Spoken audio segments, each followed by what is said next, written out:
Start, boys. Isa. Dalawa. Apat. Asan na 5? Ito. 5. Anim. Ito. Siyam. Sen. Tatlo.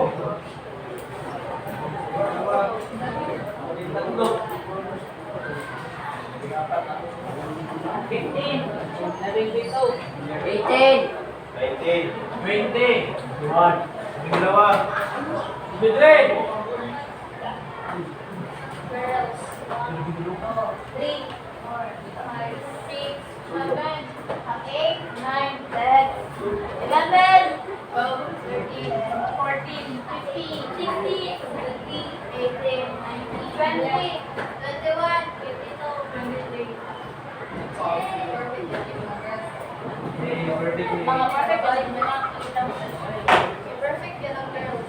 Yes. Nice. Okay. So, class, diba yung pinalakay natin noong nakaraan ay tungkol sa naratibo. Teksto, naratibo. Ano ang teksto, naratibo? Ito ang bayan ng naratibo. Ito ay ang pagsalaysay o kwento. So ngayon ay dadako tayo sa panibagong teksto. Pero bago yun,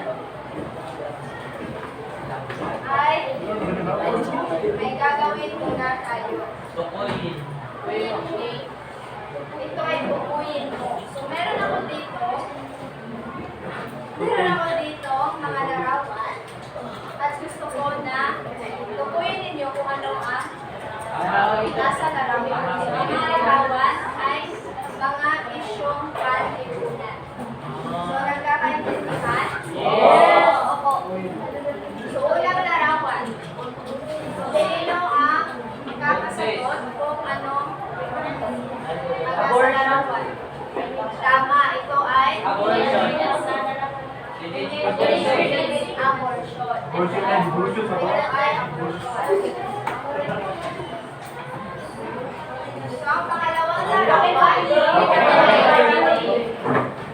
sino yung makakasagot? Broken family. So anong issue? Ito sa lipunan. Hindi ko tama. Ito ay financial problem.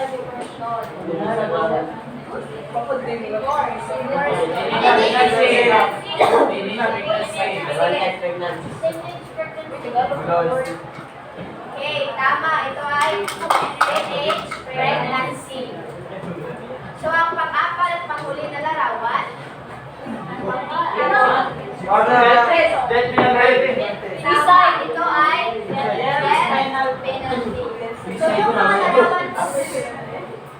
So, yung mga larawan na yun, class, ay patungkol sa mga issue na matatagpuan sa lipunan.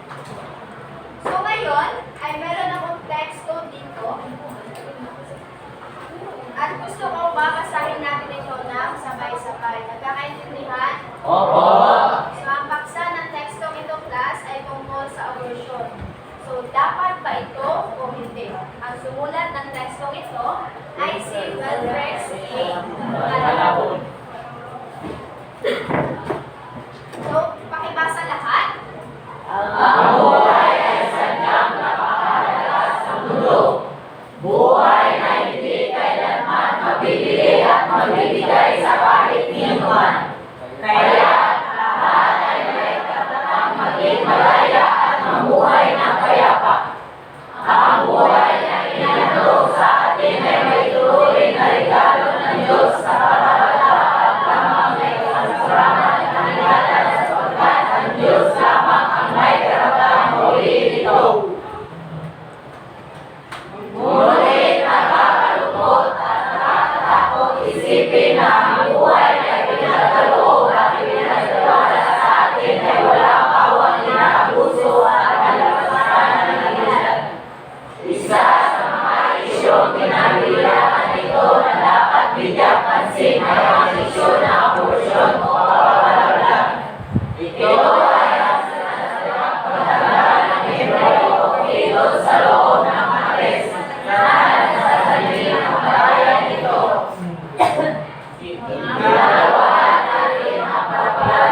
Kung ito nasa ganitong posisyon, dapat ba ito o hindi? Hindi. So, class, sa inyong palagay, sang-ayon ba kayo sa abortion? Hindi.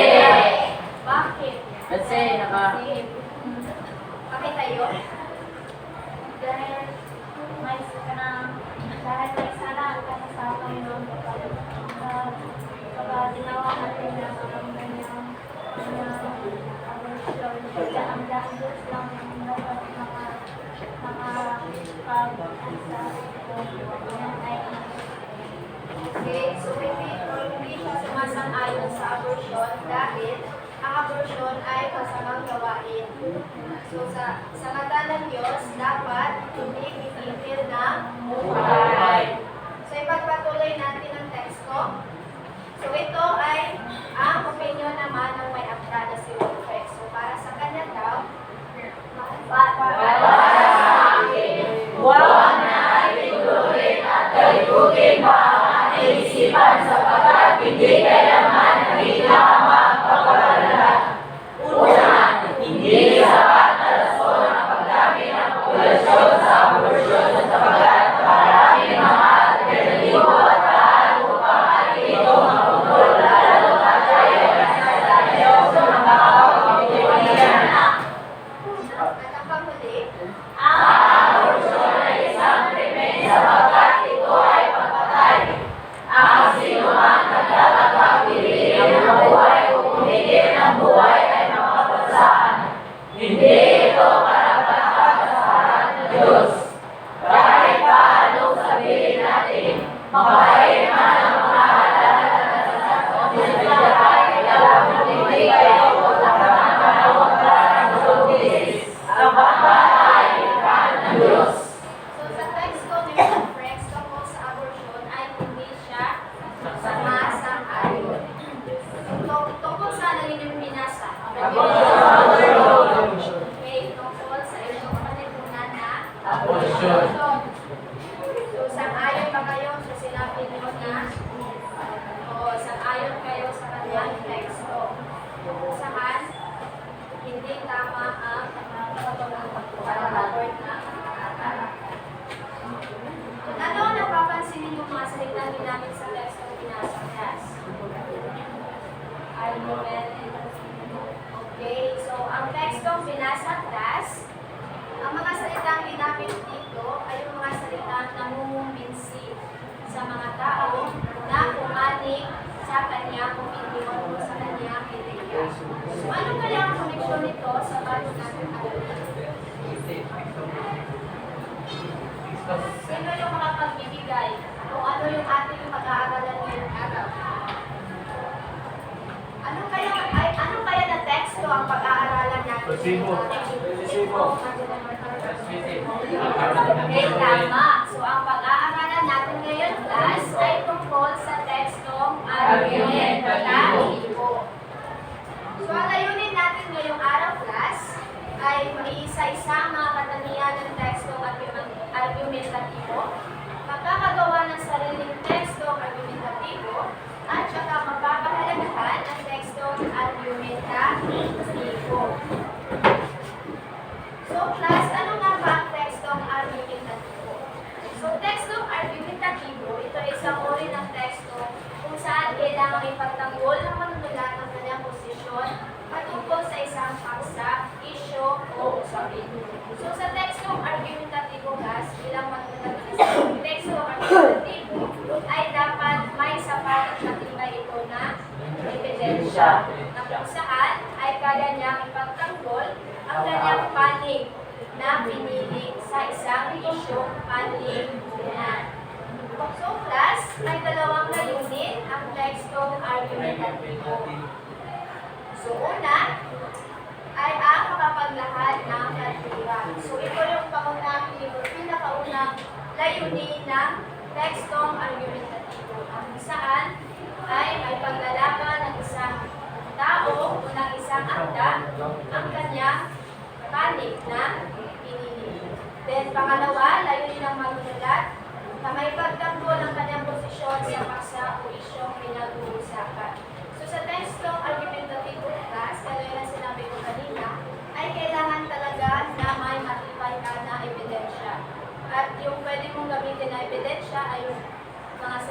karanasan, pwede yung magsaliksika, mga literatura, at saka yung mga history.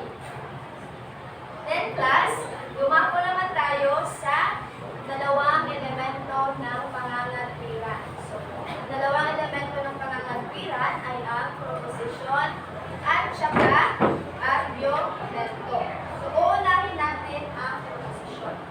So, ayon kay Melania L. Amatras, ang proposisyon ay ang pahayag na inilalatag upang pagtalunan o pag-usapan.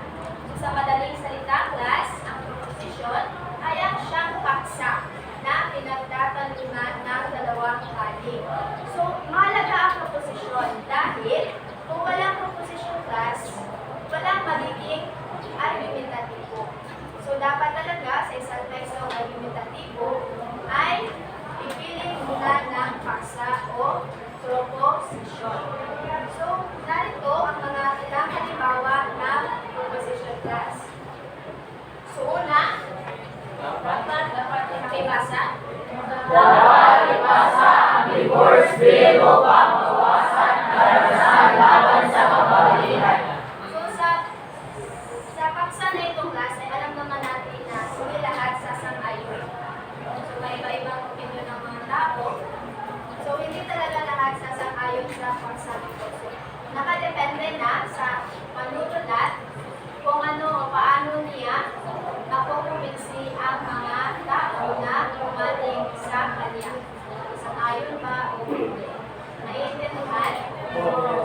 So, isa pang halimbawa ay ang nakakasama sa pamilya pag-alis ng isang miyembro nito upang magtrabaho sa ibang bansa. Saan ay hindi din lahat ng tao ay sasang-ayon sa paksang ito. So, ngayon ay dadako na tayo sa ikalawang elemento ng pangangatwiran na kung saan ay ang argumento. So, argumento class, ito ay ang magpapahayag ng mga dahilan o ebidensya upang may pagtanggol ang katwiran ng isang paksa. So, dito sa argumento ay masasabi natin dito na inilalagay ng mga manunulat yung kanilang mga ebidensya na nakalaw. Yung mga ebidensya para may pagtanggol nila ang kanilang panig. So, class, ang kaibahan lang ng proposisyon at argumento ay ang proposisyon na ito yung paksa na pinagtatalunan. Samantalang dito sa argumento naman, ay ito na yung pinapahayag na yung mga dahilan o ebidensya para may pagtanggol ng isang paksa. So, naiintindihan ba ang kaibahan ng dalawang class? Wala mga katanungan kung nasa dalawang elemento? Okay, kung gano'n, ay dadako na tayo sa katangian at nilalaman ng teksto, argumenta. So, una ay mahalaga at napapanahon ang paksa. Sa pag-isipan ng iba't ibang napapanahon at mahalagang isyu na may bigat at so, sa isang akta or sa manunulat ng isang akta argumentativo class, ay dapat na pumili ito ng paksa na kung saan ay yung pagkasalukuyan o nakapanahon. At iisipin din ng manunulat na kung yung paksa na ba yun ay makakatulong o may makukuha ang ibang tao na impormasyon. At mahalaga din na yung issue na pinipili nito ay may bigat at saka yung makabuluhan na mga issue. So, naiintindihan yung mahalagang napapanahon ng paksa. So, tumako tayo sa pangalawa. Ang pangalawang class, maikli ngunit malaman at malinaw na pagtukoy sa thesis sa unang talata ng teksto. So, tinatalakay sa bahagi ito kung bakit mahalaga ang paksa at kung bakit kailangan makialam sa issue ang mga mababasa. So, sa bahagi ng teksto ito, class, or three sa part, sa unang talata, ay nilalagay ng may akda o ng isang manunulat kung bakit mahalaga ang paksa na pinili nito. At dito rin malalaman ng mababasa kung bakit nila kailangan makialam sa issue na pinili ng isang manunulat. So, naiintindihan? Lumana sa likod? Okay, kung gano'n, ay dadako na tayo sa pangatlo. So, ang pangatlo ay ang malinaw at ethical na transisyon sa pagitan ng bahagi ng teksto. So, kung walang ethical na pagkakaayos ng kaisipan, hindi magiging epektibo ang kabuuang teksto sa layunin nito. So, sa isang teksto argumentatibo na, kailangan din na may pagkakasunod-sunod ito. So, ilalagay nyo yung mga ebidensya doon na may mga o na may pagkakasunod o pagkakaayos. Dahil masasabi natin hindi magiging epektibo ang teksto argumentatibo kapag hindi maayos ang pagkakasunod-sunod ng mga impormasyon na inilagay doon. So, naiintindihan? Oo. So, pang-apat, maayos na pagkakasunod-sunod ng talatang naglalaman ng mga ebidensya ng argumento. So, dito sa pang-apat class ay konektado lamang ito sa pangatlong katangian ng teksto argumentatibo. So, dito maaaring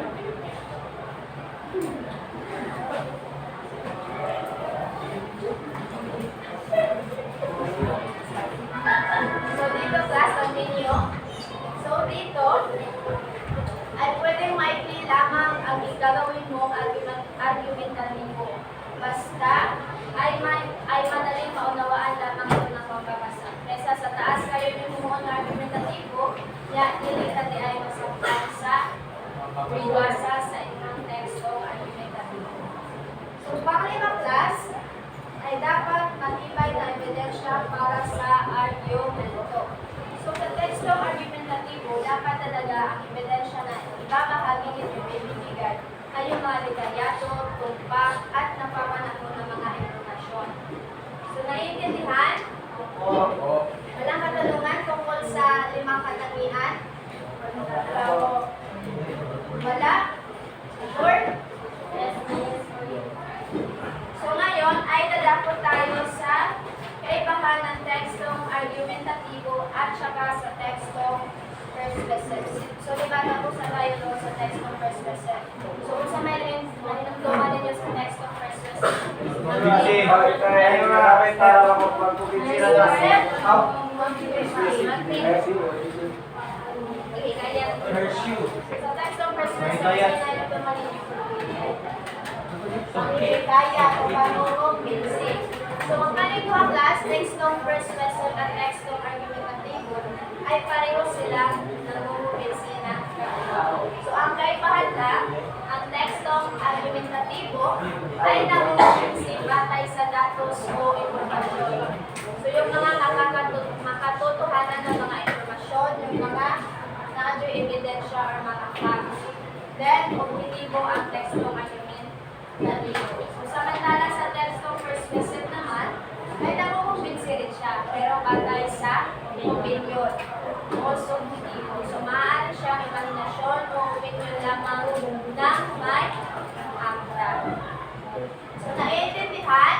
Oo. Walang mga katanungan?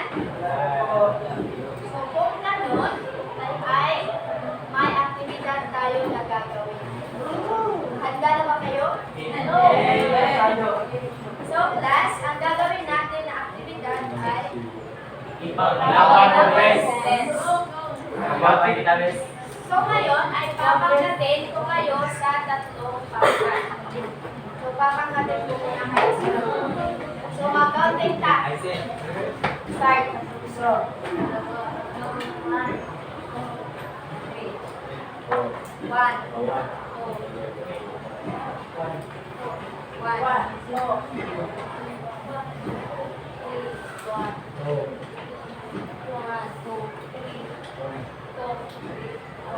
To.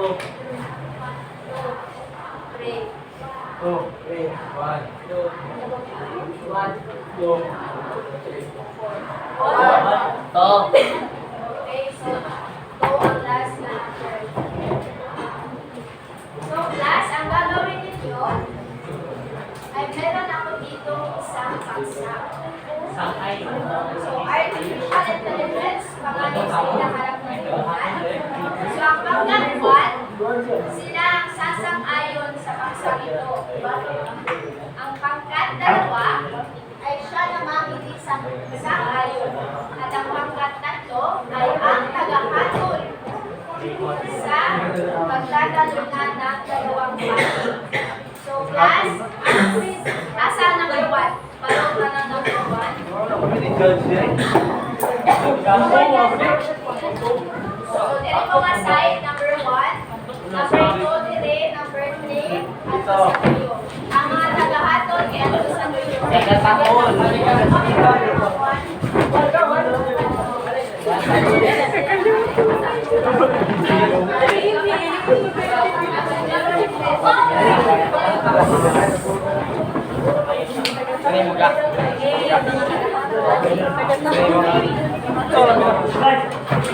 Pagkatatlo. Class, sige na, umupo ang lahat. Umupo ang lahat.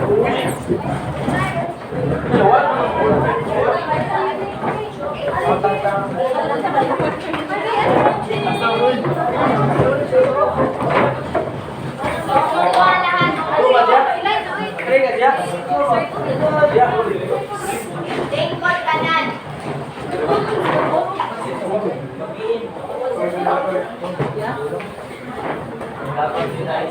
So, ang gagawin ninyo ay mag-debate kayo. So, bibigyan ko kayo ng 5 oras. 5 minuto para makapaghanda. So, pagkat 1 sang-ayon, hanggang 2 hindi sang-ayon, hanggang 3 yung mga tagahatol. Naiintindihan yung panutok? Wala yung pangutana sa activity?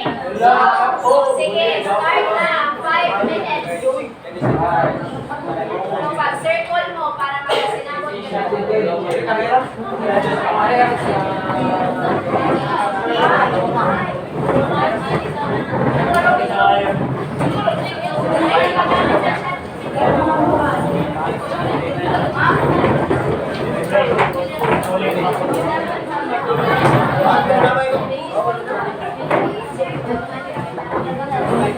Dapat alaman ninyo ang inyong pati.